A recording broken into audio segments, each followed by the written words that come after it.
Hey guys, it's Brian from the Dude What podcast, and I want to thank you for tuning in to a special edition of our show this week. We've moved to an every other week release schedule for all new episodes, and you'll get that new episode next week when we cover the category Space. But for this week, you're getting a side table discussion on Stranger Things Season 4, Part 1. And Part 2 should be released this weekend just in time for America's birthday. There will be spoilers on this side table as we talk about all things related to Season 4 of Stranger Things, and there's a little language warning on this one. Not too bad, but just be prepared for that. So sit back and let us navigate you through the Upside Down. Enjoy. Are you not entertained? Is this not why you are here? I just want to watch my movie.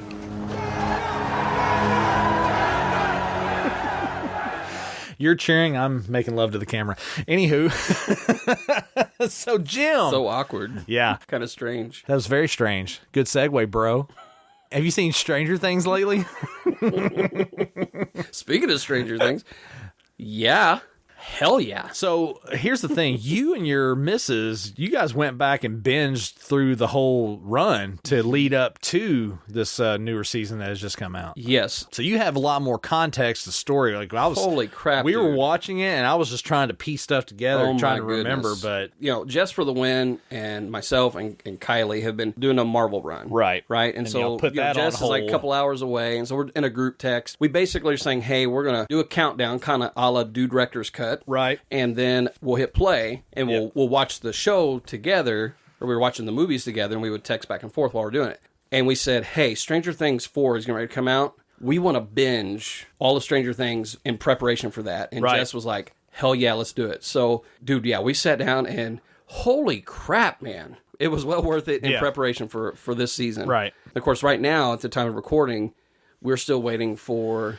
Yes, The the part second 2. part. Yeah, part 2 of season 4 that is coming out. And I believe they've already said that they're going to do a season 5. And I think season 5 is going to be the end of the run. That is what I heard. Yeah, which I've said it before and I'll say it again. Good. Yes. Because at some point you got to round your story out. Yes. So I guess we should go ahead and say this is obviously a bonus special, right? Yeah, So this is we might a as well side go ahead and table. put the, I mean, the spoiler alert. I will have already put an intro on this thing, so you guys should know by now. But I mean, if you don't know already, Spoiler alert. yeah, definitely going to be spoilers on this for sure. We're going to talk about the story. We're going to talk about the cast and the implications of what this season means going forward. Here we go. Let's get into it, dude. Dude. Where do you want to jump off at? I don't even freaking know. I don't know either, because it's just ridiculous. Like, here's the thing. I'll say this. You know, we talked about how you need to round out your story. Yeah. And I hate when shows get drug out just because they're popular and you want to make more money off of it. But I've also said, as long as your storyline makes sense, I guess keep going with it. But I said after season 3, whenever the way they left it off, I was like, okay, next season's got to be the end. It's Right. got to be. You know, season 4 has got to be the end. And then they say they're doing season 5. I'm like, how? Yeah. How? Yeah. How much can you take from the well before the well runs dry? Is my whole thought Yeah. on it. And I think that's a fair assessment. Yeah. I felt that way too. But you watch it and you're like, God damn it, this is so good. Well, and so I was actually talking with a friend about this the other day. With Stranger Things, Yeah. they had already blocked out and written the story for 5 seasons. Okay. Everything in this season 4, dude, there are so many callbacks and so many pieced together. So Oh, you're yeah. just like, what? It is very difficult to do that if you have If you're writing if season you've to got a season. story Yep. and you're writing Yep. each one. Yeah, So season to this- season, you can't do callbacks like that because you run into continuity errors. Yes. But if you already have an overall arc of where you want to go, you can dick around as much as you want in the middle. Yes. Well, and it makes more sense. They've been dropping breadcrumbs from season 1 that we had no freaking clue. See, you'll have better insight into this than me because you went back and rewatched it. Yes. I haven't seen season 1, 2, and 3 since we watched them on their original run. Yes. You need to go back and watch them. Like, seriously. And people are like, oh, yeah, I'll just wait. I think, honestly, most people have went back and watched before season 4. I guarantee it. And they're probably doing it now. Probably in so. preparation for the second part of season 4. Right. But by doing that, though, holy crap, man. And I think that's where this season, where everybody's been losing their shit over, because they're like, this is awesome, this is amazing. Well, that's why. It's because they're having these moments of like, oh, wait, this isn't a season by season overwriting new shit. It's you've had a game plan from day one. Well, that's a testament to good writers, too. Yes. And producers to have faith in the writers to give you a product that it can last that long. Yes, just even the actors and stuff, like they're continuing to carry on that story arc. They have grown. We have watched these kids grow, literally grow literally from little into, kids. You know, and as they're even getting their acting chops, right, which has been really cool to watch too, right, outside of the series. But you're talking about good writing. You're talking about just the storytelling element. One of the things I think I text you when I was binging season 3, it hit me going back and watching through.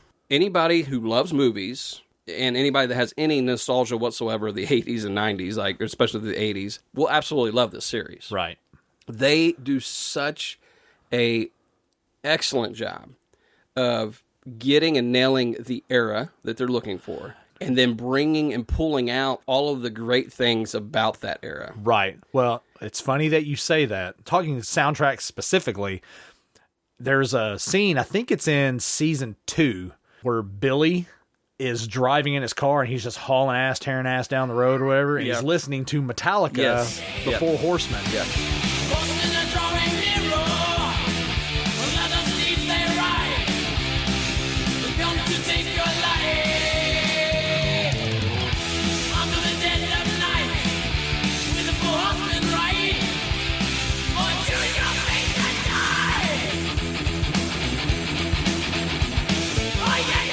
And then when they cut to his bedroom, when he gets home, there is the cover of Kill 'Em All hanging on the wall. Yep. Because you think about it, the time frame, this was like 84, 85. That album came out 83. So it's like right there on the cut. Like, and it's like, that is awesome.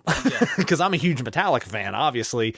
And so seeing that represented, it works so well in the scene with the character, his attitude, his aggression, just his overall character. It made sense for that moment. And I was like, these guys are really good at going through and getting what they need for the shots. This is like awesome. Yeah. There was a scene where, and I like it just because of the song, I guess. So this is after like Mike and Elle, they're dating, right? And they're having the whole, I think it's season 3 where they're just making out all the time. Yeah. Leave the door cracked open. Yeah. I was laughing and I kept like texting Kylie and Jess about like, I was like, this is literally me in like 10 years because like, Hopper's like sitting there watching the show and he's like leaning back, and, like peeking through the door. He's like, hey, you know, and I was like, that's totally me. Right. But then he has this conversation with Mike out in his truck, basically, of like saying like your nana's dying or something. And more or less like telling him that, hey, look, man, I'll mess your stuff up if you keep, you know, keep coming around. So after he drops Mike off, Hopper's driving down the road and he's listening, Don't Mess Around with Jim. They say you don't tug on Superman's cape,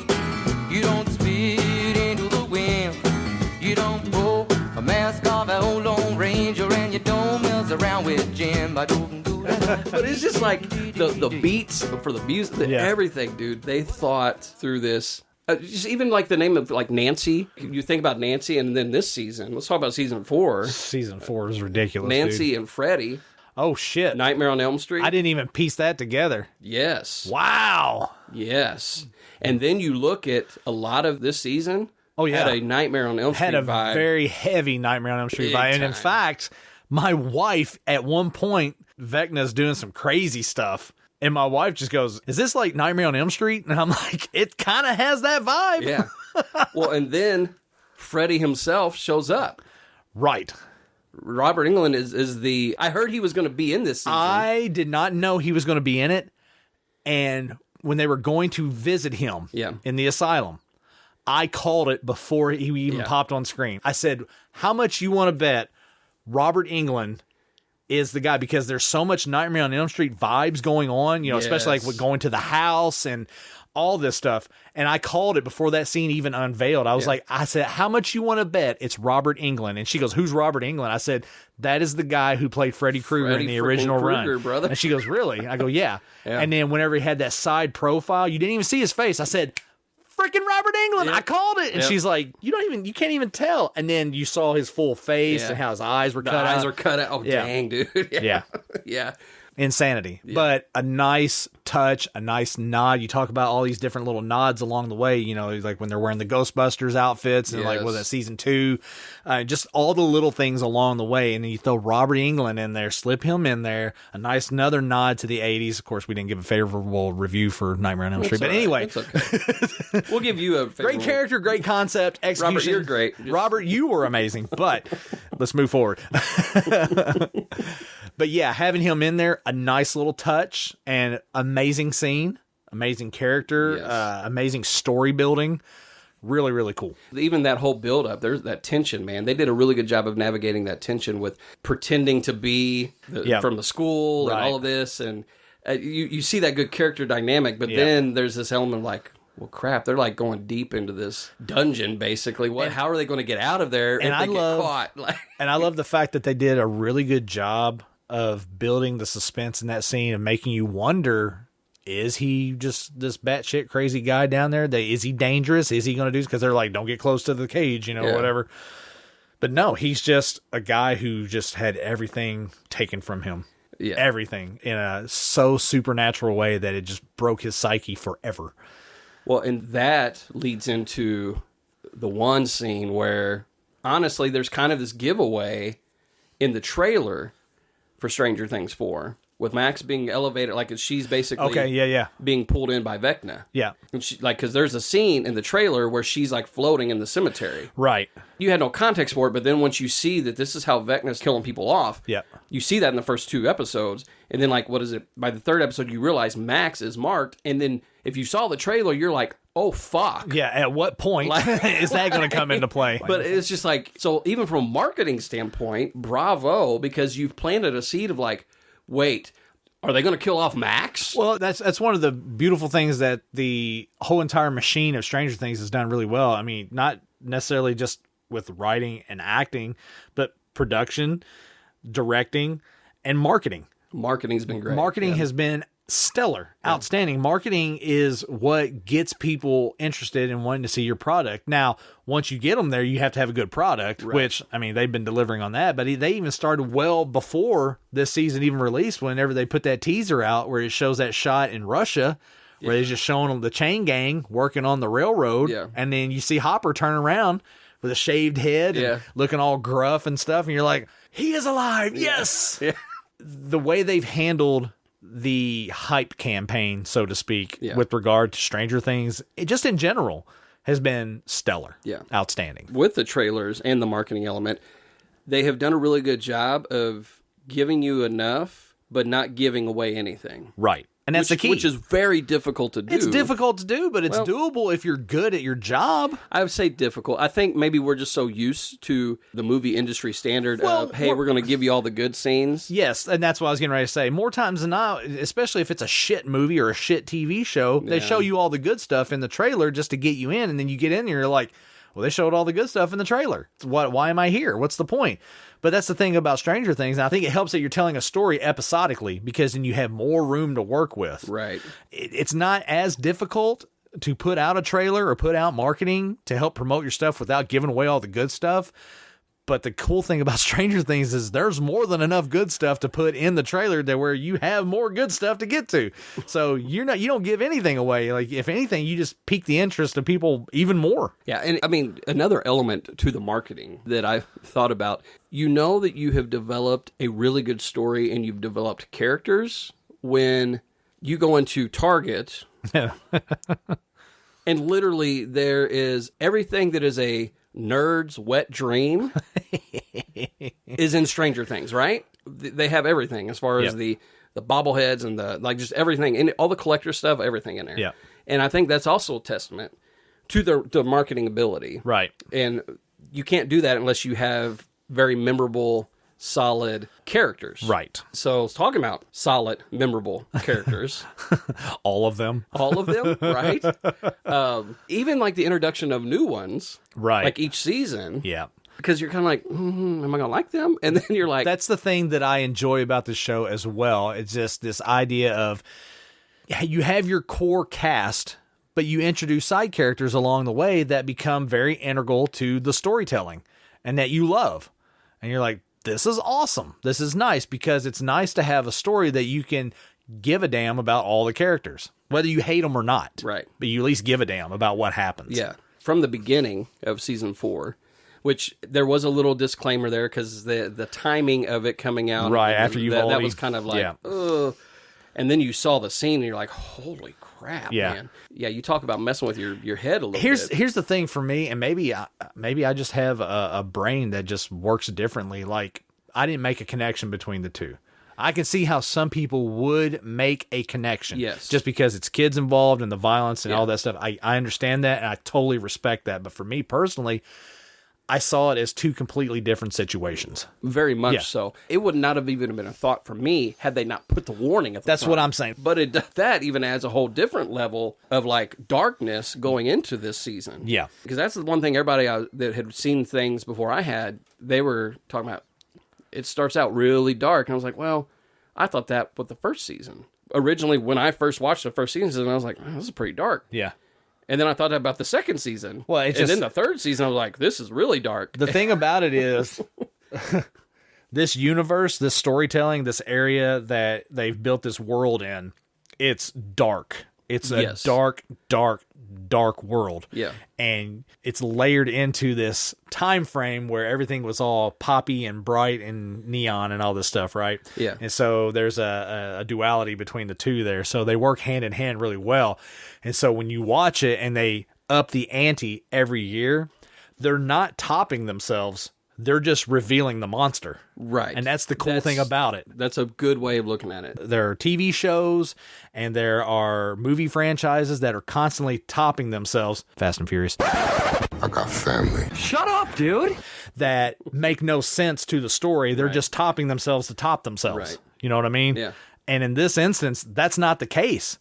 You're just revealing more of the darkness. That's all it is. That was already there. Yeah. It's pretty cool. Well, as you say that, even as I'm thinking through that, I was like, you're right, because the first season, it all took place in the Upside Down. Right.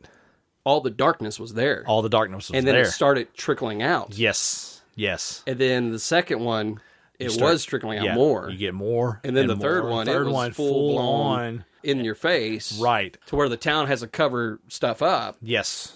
And then in season 4, where we're at right now, it gets pretty insane. Season 3 there was the monster coming after the main characters. Right. This season starts off with like tertiary characters that we don't even know anything about. Yeah. And they're killing them off and you're like, okay. What does this have to do with anything? And how does this have anything to do with... And then you see how it all slowly starts to connect. And then when you have that callback scene towards the end, when Elle takes out number 1... and like more or less banishes him to the Upside Down. Yeah. Which you didn't even realize she inadvertently opened up the portal. Which happens to be the portal she closed. Yes. And you don't, if you're not watching it, you don't catch that wall was the portal. Right. That they ended up building the thing. Yeah, and that's what I said, in that scene when that happened, whenever she is like just obliterating him and letting him have it, and she blows him through the wall, and you see that portal open up. That was the first thing that I said. I was like, oh, Elle opened the portal herself. Yeah, which explains why she's carrying the weight of Yes. that and has been. Yes. Dude, the storytelling, man. And like you said, you can't get there unless you already have the arc created. Right. If you don't have the arc created and you're trying to piece it along the way, it's hard, man. Yeah. It's really hard. I will say there was one thing that I've been hearing trivia on. One of the characters that originally was not supposed to be. He was not supposed to make it this far. Oh, yeah? Which one was that? And that is Steve. Really? Steve was supposed to be killed off in season 1. Really? But I guess with some of the test runs that they were showing originally, everyone loved Steve. He's a great character. And so that is one thing that they've added him into the story, where I think he was supposed to be killed off in the first one. Well, and I'll tell you this right now. If they end up in some way like trying to go back to that, like retrofit that demise for that character later on, I think you're gonna have a lot of pissed off people. And the reason why is because he's such a lovable character. And the reason why he's so lovable is because he's relatable in the regard that he was a jockey douche asshole, right, who realized that he was a jockey douche asshole, yeah, and changed his ways. And now he's just a normal guy trying to figure out life, trying to figure out his path, trying to figure out who he is. Yeah.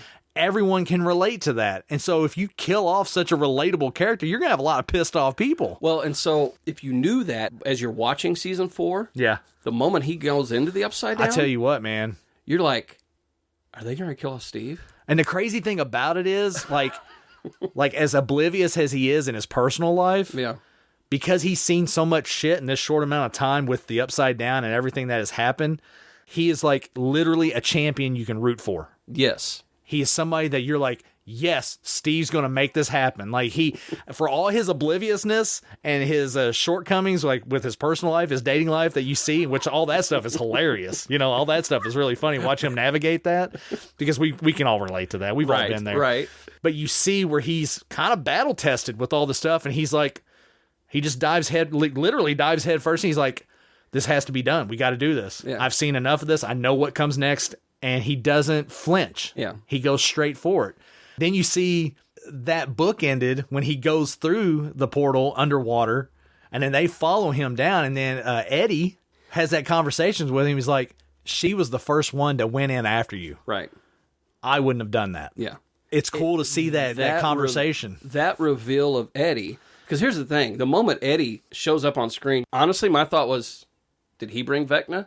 Right. Is he the bad guy? Well, they did a good job of painting that with the whole D&D thing. I'm so glad we're talking about this now because you've been on this goddamn D&D kick for like months. Okay. And it all plays in perfectly because there was that backlash in the late 70s, early 80s about this idea of cults surrounding D&D, and it was literally just a bunch of dudes getting together playing a fucking board game. Right. Well, because you still have this idea, though, of Eddie of being this badass character. Right. But he's not. And he reveals back like, dude, I am in D&D, like in the imaginary world that I've created. Right. I'm just like a scared kid, basically, And that's the thing that always gets lost on people, too, I think, watching the show. These are teenage kids. Right. Teenage kids that have gone through shit. Yeah.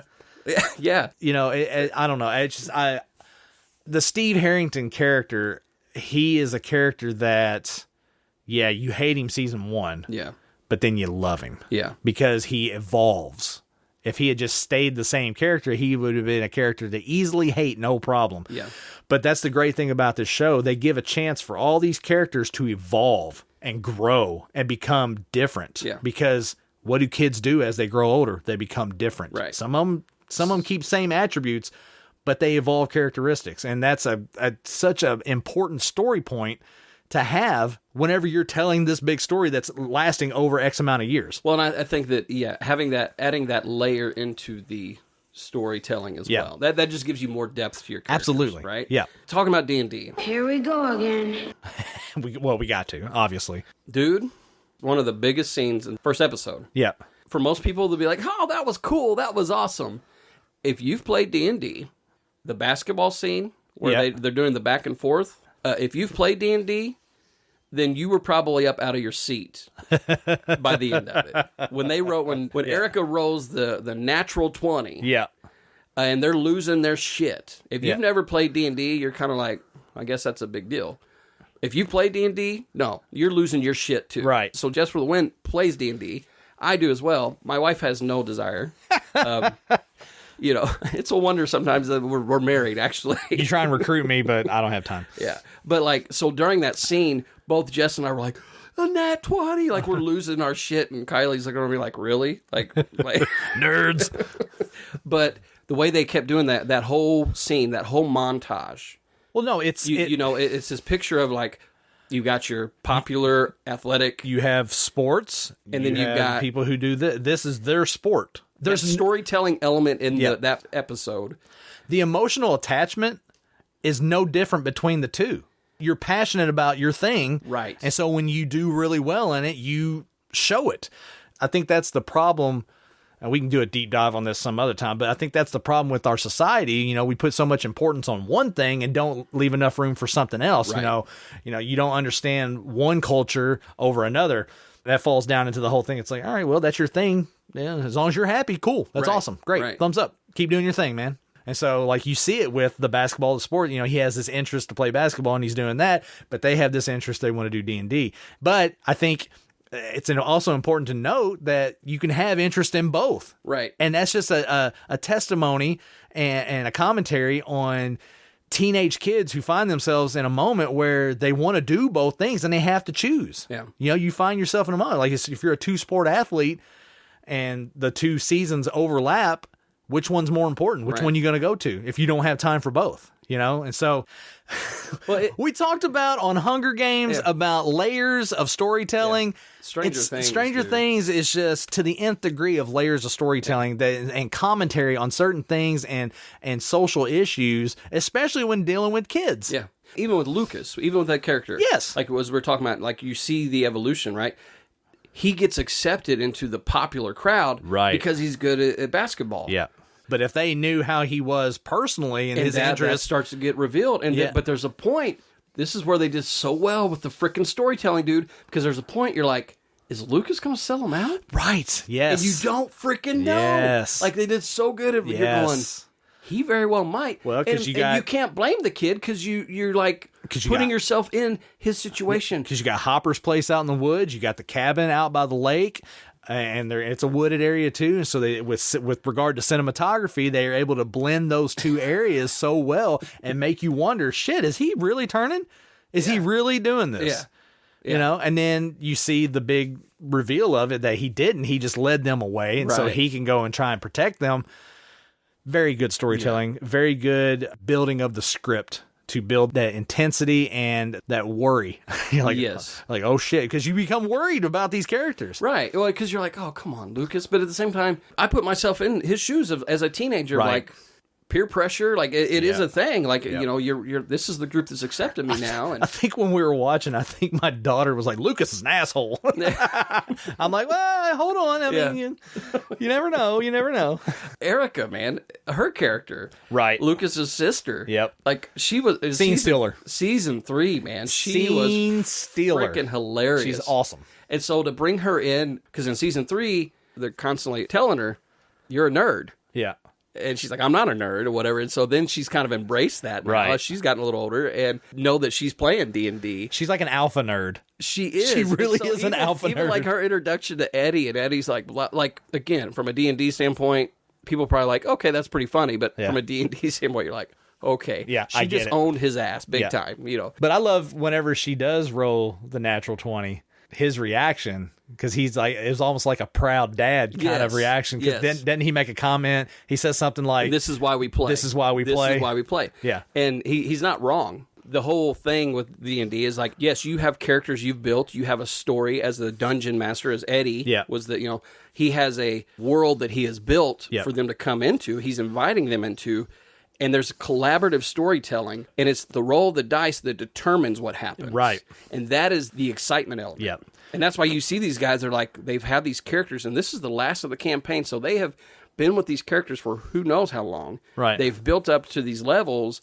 They've basically become a part of them, these characters have, and they're all dying. And so for Erica to save the day, you know, it's just like, so yeah. You know, we talk about childhood and going back and recapturing some childhood. I've been playing Hero Quest. It's a board game that came out in the late 80s, early 90s, and it went out of production. But then a few years back, they got into doing this crowdfunding for it and trying to bring it back. And, you know, they raised enough money to do a run, and you can actually go and pick it up at GameStop now. You can buy, you know, they did a reissue of it. And so I bought an original one off eBay, and we've been playing it, and the kids freaking love it. And I think a lot of it has to do with the Stranger Things thing that has happened recently with the D&D. And so you see that because Hero Quest is kind of like a more structured version of D&D, where it's like, you know, it's a board game, you have this, and it doesn't last and last and last. You have different quests and stuff that you play, and they love it. Yeah. And they're all about it. And we get that same excitement, right? You know, because I play as a character called Zargan, who's like the dungeon master, and I overlook the board, and I have to put characters out and stuff, and their goal is to basically defeat me, right? You know, and it gets exciting when you're rolling, and it's like, you got to roll this, and it's like, you didn't get it, and it's like, son of a bitch, you know. And so you have this back and forth competition, and it's a lot of fun. It is a lot of fun. I don't think you can contribute enough credit to Stranger Things for the resurgence in D&D. Right. Because talking to my friend Luis, we've talked about Luis before, but he was telling me how like D&D is kind of in the golden age right now. Stranger Things, I think, has helped rejuvenate some of that interest in it. Well, we touched on it a little bit whenever we talked about Metal Lords, whenever I talked about the movie, Joe Manganiello. Yeah. You talked about how he's hosted D&D games like in his basement. You know, he's got this whole setup down there and everything. And what's funny about that is he helped with the crowdfunding on Hero Quest. For Hero Quest. Yeah, he actually contributed that, where he designed a quest and designed characters, and if they reached a certain tier of donation, you could unlock his stuff whenever you bought the game through this website. And it's one of those things I wish I had known about it, because I found out after the fact. And if I had known about it, I couldn't have gotten all that stuff. Some of that cool son of a bitch, you know? But, you know, he was a part of that too, so it just shows you like the fandom of it. And he's probably been a fan for a long time doing the D&D, but yes, Stranger Things has definitely piqued the interest, spiked it, got it real high, and a lot of people are into it, and a lot of people are realizing, hey, this is fun. It's fun. It's a creative outlet.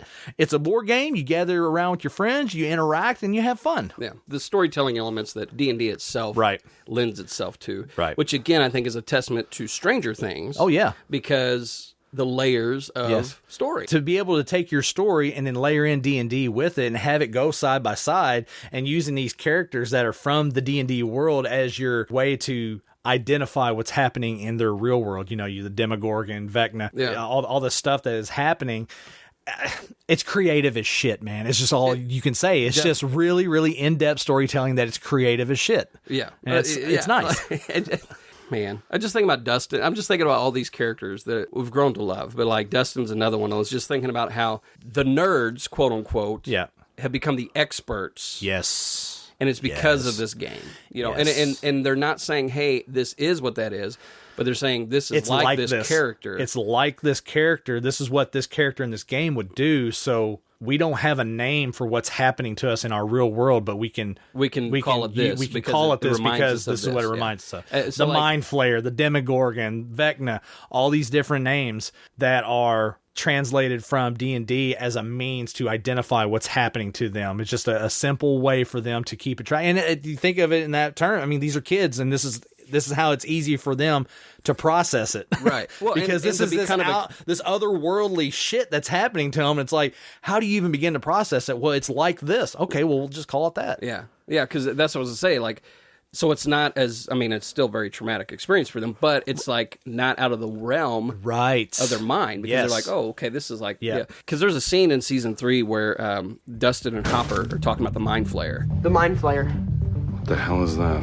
It's a monster from an unknown dimension. It's so ancient that it doesn't even know its true home. Okay, it enslaves races of other dimensions by taking over their brains using its highly developed psionic powers. Oh my god, none of this is real. This is a kid's game. No, it's a manual, and it's not for kids. And unless you know something that we don't, this is the best metaphor. Analogy.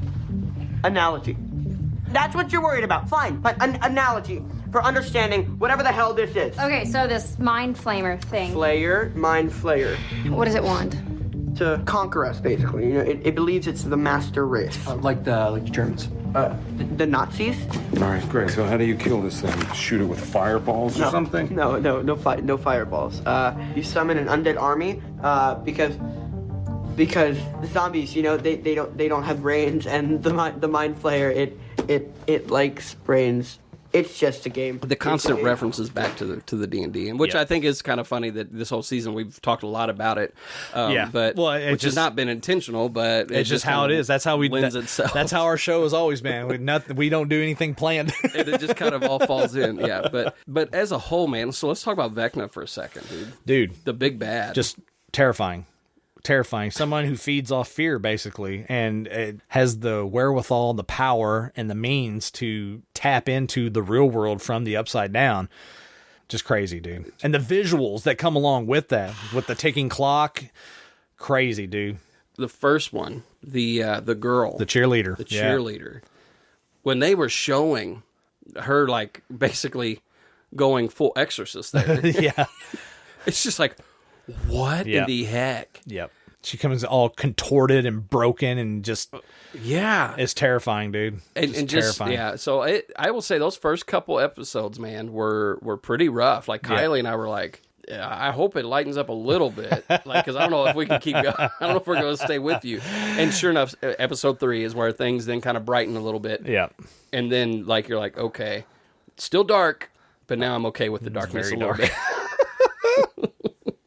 But yeah, just his choice of, like, sucking the life out of them, literally. Literally, yeah. It's nuts. Yeah, them contorting like that. I will say it's my understanding that most of it has been actual practical effects. Really? Like a really large portion of it. Nice. What I was reading, that, there wasn't a lot of CGI. I know with season 3, there was a lot of CGI because of the mind flare. Yep. But yeah, there's a lot of the Vecna, all of that is like, that was him in makeup. Yeah, I saw a video of him in the chair getting the makeup put on, and it's like, I bet that sucked. He went through a couple cups of coffee, dude. You're like, man. I'd like, give me a gallon. Give me a gallon of hot coffee. How going to be here a while.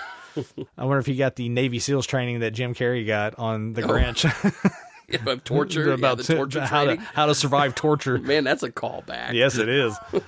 Good Lord. Whew. The makeup on that was great because it was very terrifying. And then how he kind of did the whole Avatar thing where he just like links up through the upside down to the real world to make contact and stuff. It's terrifying, dude. Just terrifying. What do you think of that scene where they're in the house and like he's making the kill in the lake? Oh, it's crazy because they're all like standing around and as they're coming to the realization. I just like the way that they've done that because you're coming to the realization as they are of like, oh shit, and then you see that there's definitely something going on with the lights and I don't know, like even that element, the intensity of the storytelling and like how the callback to season 1 where Joyce used the Christmas lights to make contact with Will. You see how they use that aspect when they're in the upside down using the light bright. Talk about a nostalgic blast from the past. I guarantee you there's going to be a boost in sales of light brights here. people are going to want light brights just to have on their shelf. Right? Kind of wish I still had mine. I kind of wish we had one in here right now, if I'm being honest with you. We can put that over there and make that our light in the studio. Just seeing the way all those scenes follow and talking about building the suspense and the intensity, like when they're walking through the house and they're following the light and everything, it's just really, really good. Yeah. Just really good storytelling, man. Just intense, fun, exciting, suspenseful. What else can you say about it? I mean, there's not really much else you can say.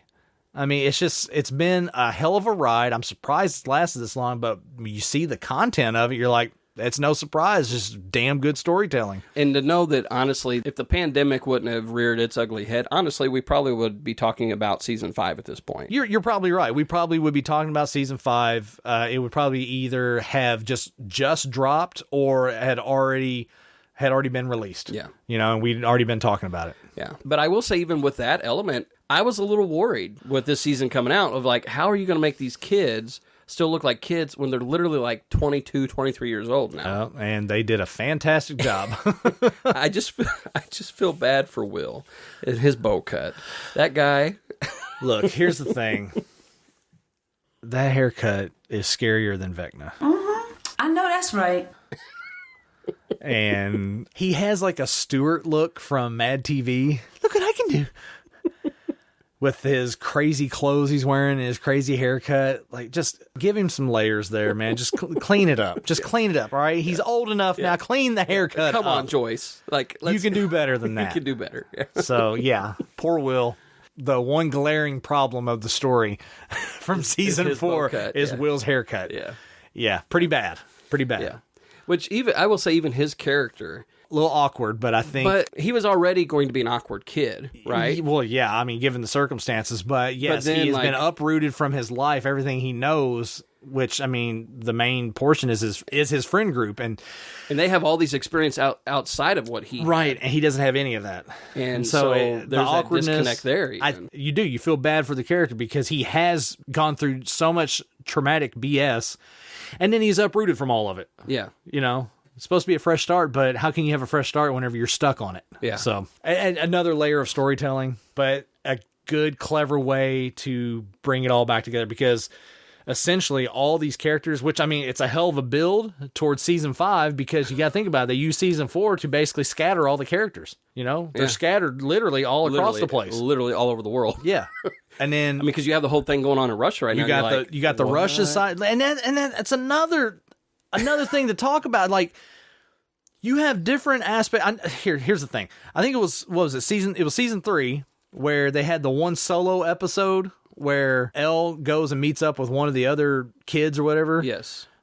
And a lot of people gave a lot of flack for that because it's like you just focused on Elle and you didn't have the other kids in the story. And I think we touched on it on our show. Even I liked that episode because it harkened back for me to like whenever I was watching Heroes on NBC, where they would do that. You have so many characters to cover, but then every once in a while they would take an episode and they would isolate on one hero and tell that story. Yeah. And it played into the overall story. I didn't mind that. But in this one, season 4 has basically been, aside from the horror of Vecna and that whole thing, but it's been the storytelling of all these different layers of different aspects of the story in different locations, building towards them all coming back together. Right. They had to separate them to bring them back together. And so season 4 is that bridge between 3 and 5 where everyone's broken apart and now they're going to be coming back together for season 5. Well, even you've got your Matthew Modine character. Yes. Which he's I didn't, back. sure as shit didn't see that coming. No, Papa's back. And you're like, what? And then knowing that him and Paul Reiser's character are like working hand in hand. So they're kind of good cop, bad cop, yin and yang a little bit.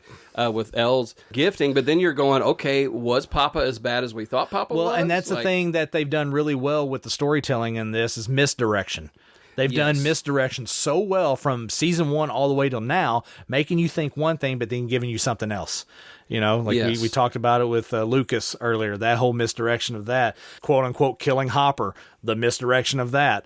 And Papa with this, there's so much along the way that they have given you the backdoor cut, so to speak, and bringing you back around and giving you, like you said, was he as bad as they made him out to be? Or was he just doing his necessary work and it just happened to be that he got painted into this picture of being an asshole? Right. But now he's swinging that around. It's, there was a lot of questions. You're like, wait a minute. But you can get away with so many misdirections like that if your story is compelling and hey, bravo. Yeah. You've done it. The Duffer brothers have definitely made a name for themselves now. You think? They've done a really good job. Right. A really good job. And I think, like you said, having that story arc in mind and how you want to tell your story, having a beginning, having a middle and points, and then having an end, having a clear vision. Same thing with Vince Gilligan from Breaking Bad. He had the same idea. You have a story arc you want to tell. How many seasons do you think you can do it in? Yeah. I have a beginning, I have an end. This is where my story's going to end. Let's tell the story along the way. And how do we get there? And that's just a sign of genius storytellers. Right. Well, because you and I have talked about one that hasn't finished telling the story, but they have it all written out and ready. If it's the one that I think Mindhunter. Mindhunters, David Fincher, yes. Kyla and I were scrolling through Netflix the other day, and we came across, watch again. And we're like, man, that's such a good series. Yeah. David Fincher, get your head out of your ass, dude. David Fincher has a 5-season story arc that he wanted to tell with Mindhunters. He's got 2 seasons done. He's just a busy guy. He's just too damn busy. Stop being busy. Take a cue from Stranger Things. Focus on Mindhunters, man.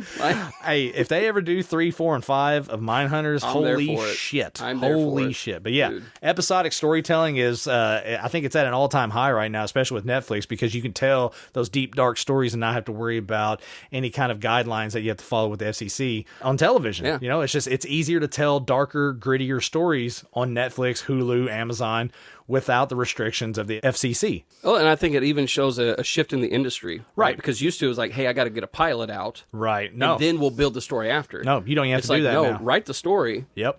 Film your pilot, okay. Yeah. I mean, we haven't interacted with any streaming executives or anything, but I would imagine if you have a really good freaking story. Hey, you guys at DudeWhatPod.com, we're glad to have you on. Hit us up, we got some ideas.